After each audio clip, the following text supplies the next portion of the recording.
Junk foods తీసుకోవద్దు అని చెప్పి మనం రోజుకు ఒకసారి వింటూ ఉంటాం. అసలు జంక్ ఫుడ్ అంటే ఏంటి? జంక్ ఫుడ్ అంటే మనకి న్యాచురల్గా దొరికే ఫుడ్ని బాగా ప్రాసెసింగ్ చేసి న్యాచురాలిటీకి చాలా దూరంగా జరుగుతున్న ఫుడ్నే మనం జంక్ ఫుడ్ అంటాం. సో ఇందులో ఏముంటాయి, బాగా హై క్యాలరీస్, షుగర్స్ ఉంటాయి. దానివల్ల మనం బరువు పెరగటము, డయాబెటీస్ వచ్చే రిస్క్ పెంచుకుంటున్నాం. అంతేకాకుండా ఇందులో చెడు కొలెస్ట్రాల్ ఎక్కువగా ఉంటుంది. దానివల్ల హార్ట్ అటాక్ రిస్క్ ఒకటి పెరుగుతుంది. అండ్ సోడియం ఎక్కువగా ఉంటుంది. దానివల్ల బీపీ వచ్చే రిస్క్ కూడా పెరుగుతుంది. ఇవన్నీ నష్టాలతో పాటు మన బాడీకి కావాల్సిన పోషకాలు లైక్ వైటమిన్స్, మినరల్స్, ఫైబర్స్ ఏవి కూడా ఈ జంక్ ఫుడ్లో ఉండవు.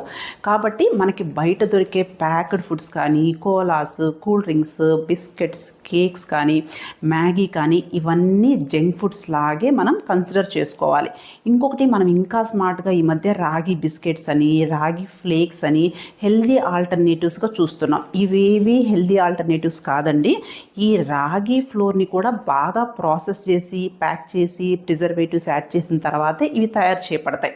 సో మీరు నేచర్కి దగ్గరగా ఉన్న ఫుడ్స్ ఎంత ఎక్కువగా తీసుకుంటే మీ హెల్త్ అంత బాగుంటుంది. సో వీలైనంత వరకు ఎనీథింగ్ ప్యాక్డ్ ఫుడ్ని టోటల్గా అవాయిడ్ చేసేసేయండి. ఓకేనా? Thank you.